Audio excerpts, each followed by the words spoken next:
Vamos orar primeiro? Paizinho, em nome de Jesus, toca nos corações de cada um que estiver ouvindo essa palavra, para que ela seja recebida como o que ela tem nesse momento o propósito de ser. Palavra de Deus,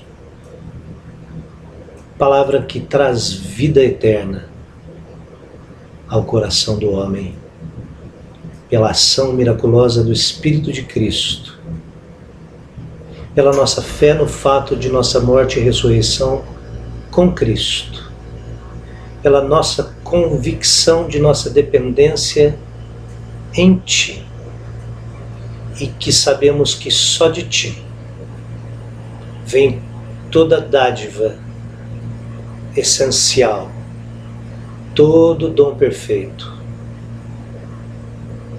Em nome de Jesus. Amém. Eu saúdo você em nome de Jesus Cristo. Meu nome é João Marcos Fernandes. Eu não sei se você me conhece. E se você não me conhecer, é melhor ainda, para que o que fique em evidência aqui seja a palavra de Deus. Deus conhece o meu coração e sabe que o meu objetivo é ministrar a palavra de Deus. Não há vantagem no que eu vou dizer. Eu prego há muitos anos na minha vida e nunca postei nenhuma mensagem na internet. Eu penso que isso é errado, é desvantajoso, e eu tardiamente venho usar desse instrumento tão maravilhoso. Mas que ainda que tardiamente isto passe a ser bênção na sua vida, porque também é na minha vida. Porque a palavra do Senhor diz que mais bem-aventurada coisa é dar do que receber. Eu quero dividir com você um pouco do que Deus tem falado ao meu coração. Há um texto em Romanos, capítulo 8, no versículo 28, que diz: sabemos que todas as coisas cooperam para o bem daqueles que amam a Deus, daqueles que são chamados segundo o seu propósito. Quem que não conhece esse texto dos que conhecem a palavra de Deus? Quem já não viu muitas postagens falando, citando: sabemos que todas as coisas cooperam ou concorrem ou contribuem para o bem daqueles que amam a Deus? É gostoso, é maravilhoso, é prazeroso ouvir e crer neste fato que é um fato espiritual. Todas as coisas cooperam de fato para o meu e para o seu bem, se eu e você estamos incluídos dentre aqueles que verdadeiramente amamos a Deus. Agora eu quero convidar você aqui a uma reflexão interessante, que é o que eu chamo de trava. Proposital ou não proposital, você vai julgar, mas o fato é que essa trava, ela advém também de um raciocínio, que é uma frase que eu venho falando há anos por aí, que uma pregação incompleta leva a uma vida incompleta. Uma reflexão incompleta do conteúdo da palavra de Deus leva a uma recepção incompleta da bênção de Deus no nosso caminhar. E eu creio que eu e você, verdadeira e sinceramente de coração, queremos de Deus tudo. Não uma parte da bênção, mas a bênção de maneira completa. Mas aqui nesse texto há um elucidar interessante, que é a reflexão do fato de que todo mundo conhece a parte: sabemos que todas as coisas cooperam para o bem daqueles que amam a Deus. Mas o versículo integral também diz: daqueles que são chamados segundo o seu propósito. Por que será que a gente fala poeticamente, recita incessantemente: Sabemos que todas as coisas cooperam para o bem daqueles que amam a Deus. Ponto. E não falamos daqueles que são chamados segundo o seu propósito. Por quê? Por quê? Qual é o propósito de Deus para a nossa vida? Quando é que todas as coisas cooperam para o nosso bem? Quando estamos no propósito de Deus. E o propósito de Deus é fazer-nos conformes à imagem do seu Filho. E quando somos feitos, e quando Deus opera em nós e faz aquela obra que a palavra do Senhor nos diz que nós devemos ter por certo, que aquele que em nós começou a boa obra, Ele há de completá-la até o dia de Cristo Jesus, quando nós não permitimos. Eu não gosto muito dessa palavra, porque Deus é soberano, e o que Ele começou, nós temos que ter por certo que Ele vai completar. Mas quando nós descansamos no fato de que Ele está fazendo uma obra para fazer-nos, eu e você, conformes à imagem do seu Filho, e estamos caminhando,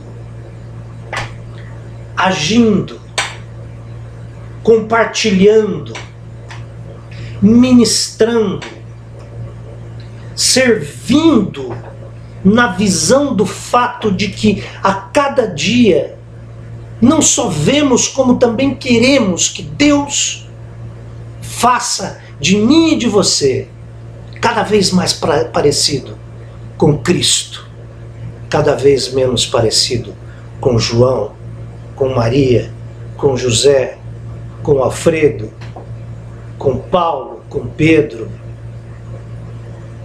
com Andréia, com Mariana, com qualquer um, enfim, mas sim parecido com Cristo.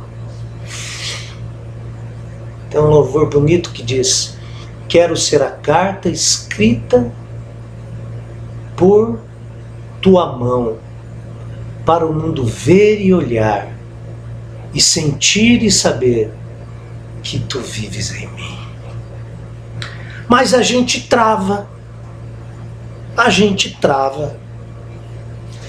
Efésios 2, de 4 a 9, diz assim: quem não conhece?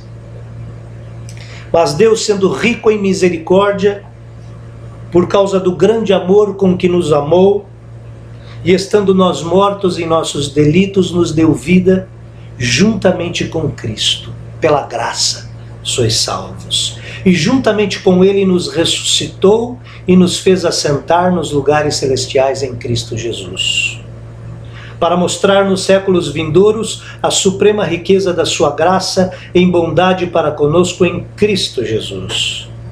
Porque pela graça sois salvos por meio da fé. Isto não vem de vós, é dom de Deus, não de obras, para que ninguém se glorie. A gente para aqui. Misteriosamente a gente para aqui. Mas tem um versículo em seguida, que é o versículo 10 de Efésios 2, que diz: pois somos feitura sua, pois somos feitura dele, criados em Cristo Jesus para as boas obras, as quais Deus de antemão, as quais Deus antecipadamente preparou para que nós andássemos nelas. Vamos pensar, irmãos. Vamos considerar. Graça é dom imerecido. Graça é Deus dando tudo a quem nada merece. Todas as coisas me são lícitas, diz o apóstolo Paulo, mas nem todas me convêm.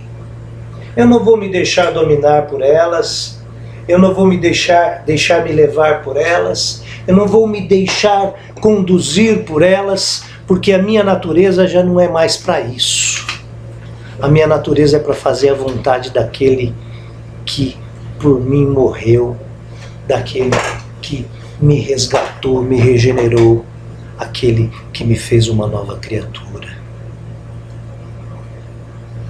Como é que está a tua caminhada?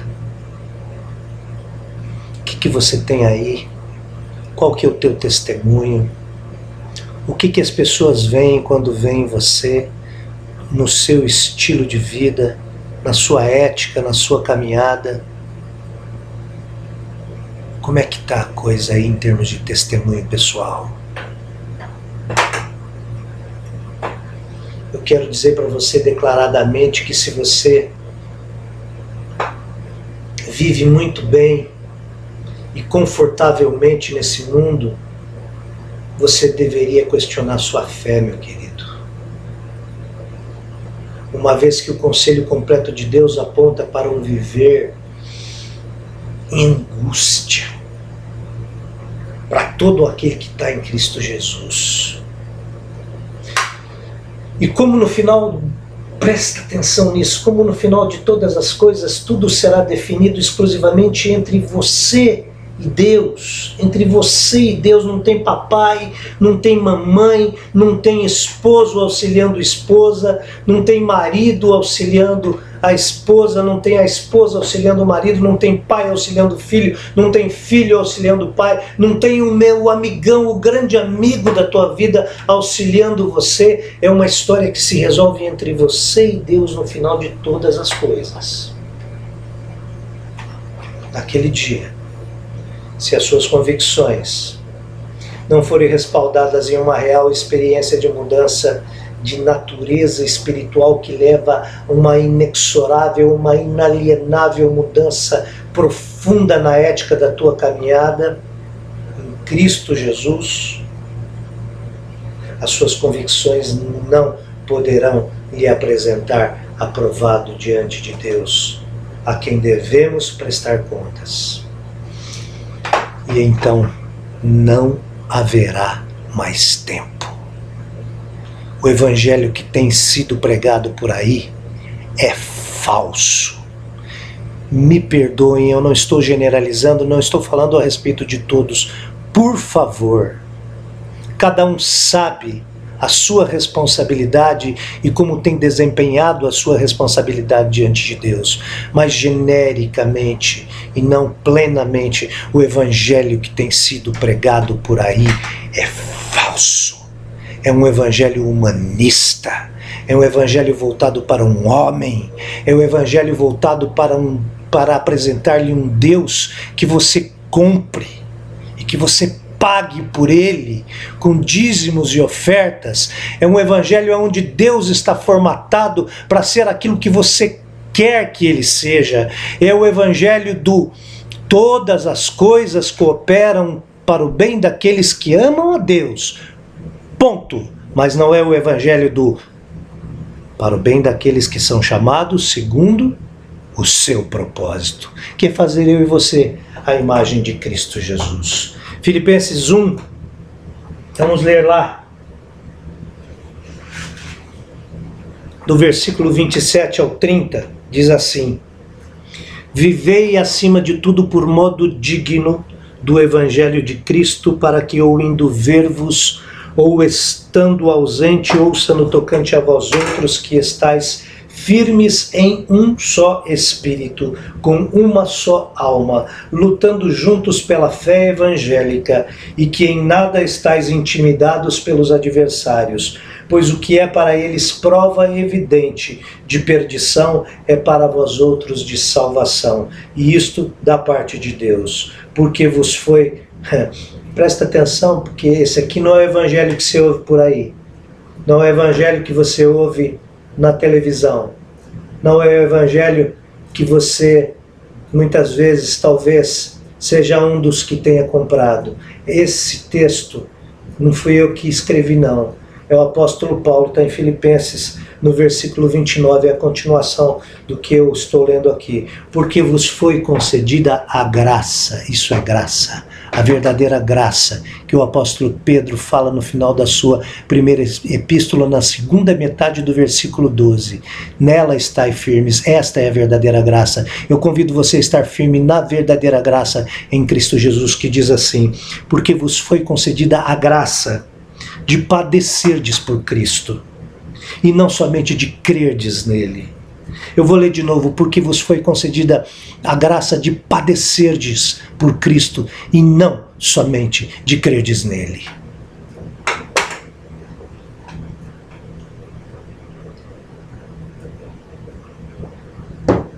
Aqui fala de vivermos por modo digno do Evangelho de Cristo. Eu estou com 54 anos e já faz 2 décadas que eu prego o Evangelho,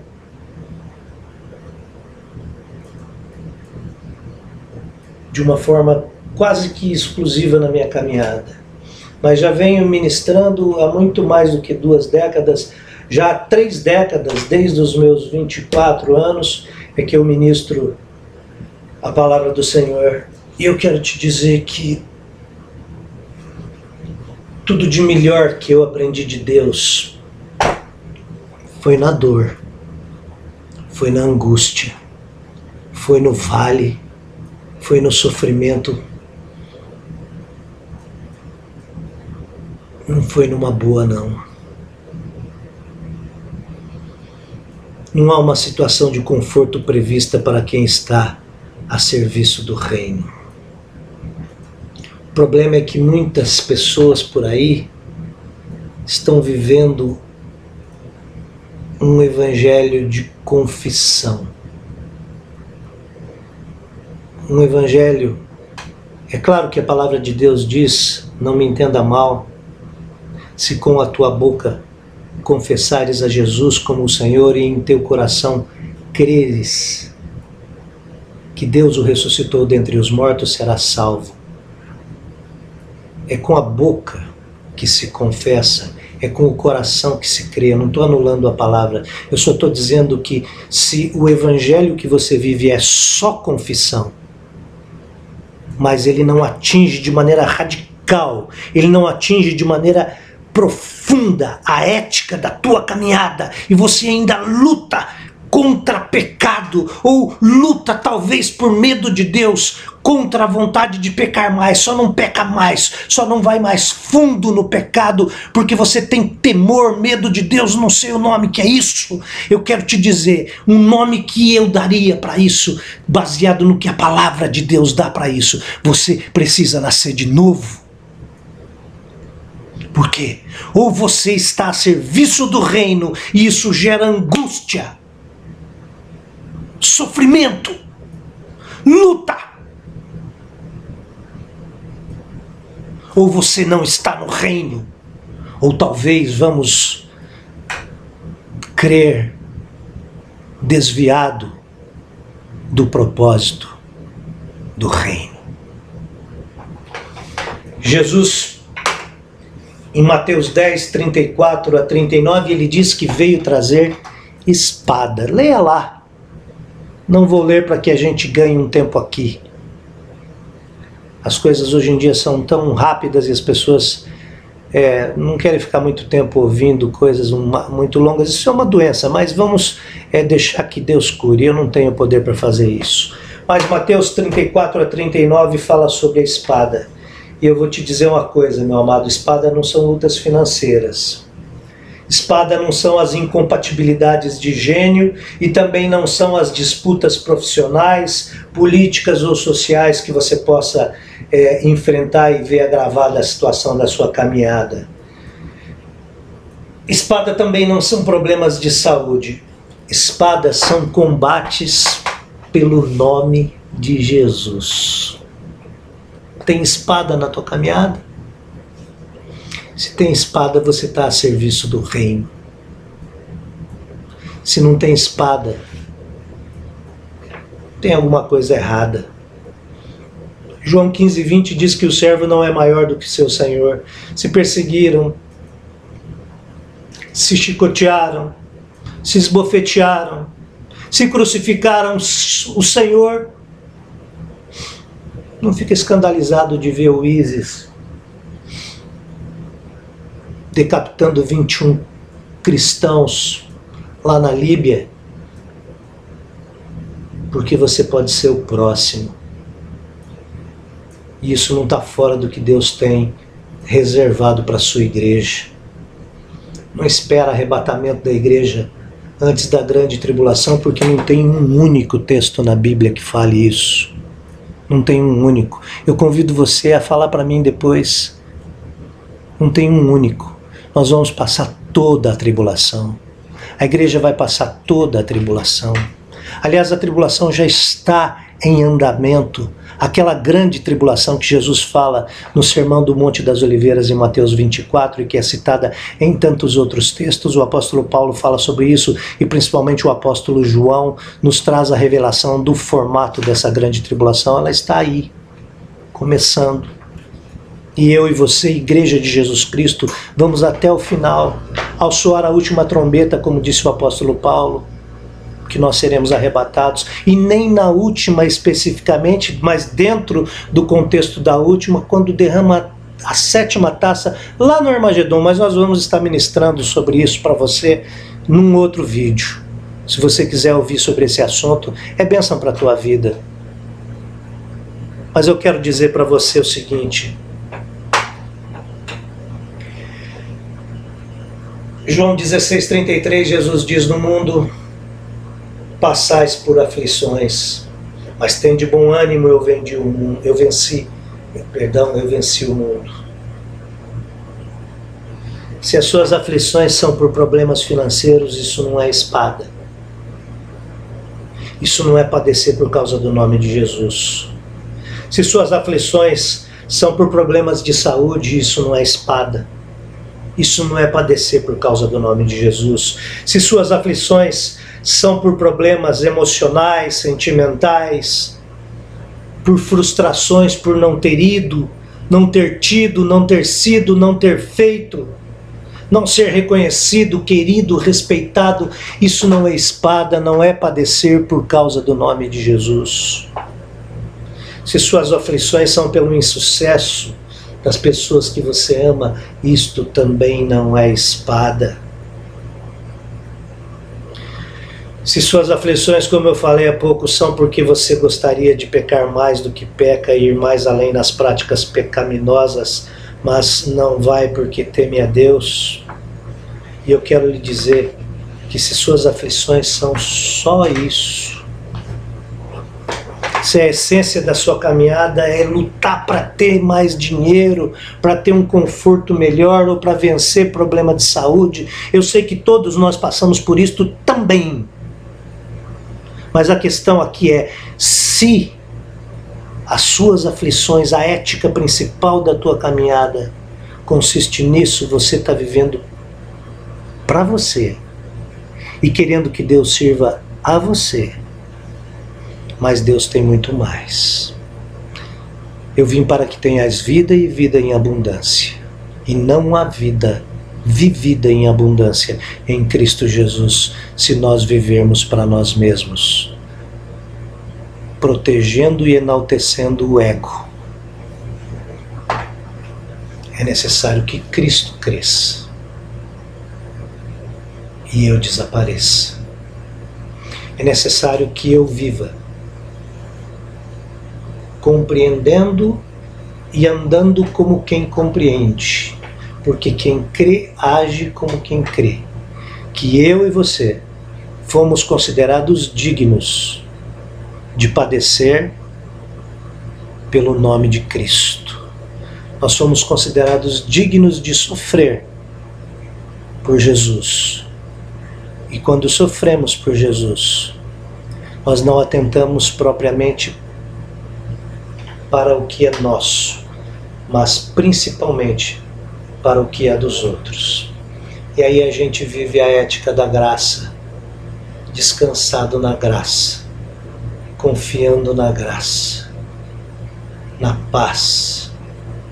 Cansado às vezes, sobrecarregados, mas sabendo que os que esperam no Senhor renovam as suas forças, sobem com asas como águias, correm e não se cansam, caminham e não se fatigam.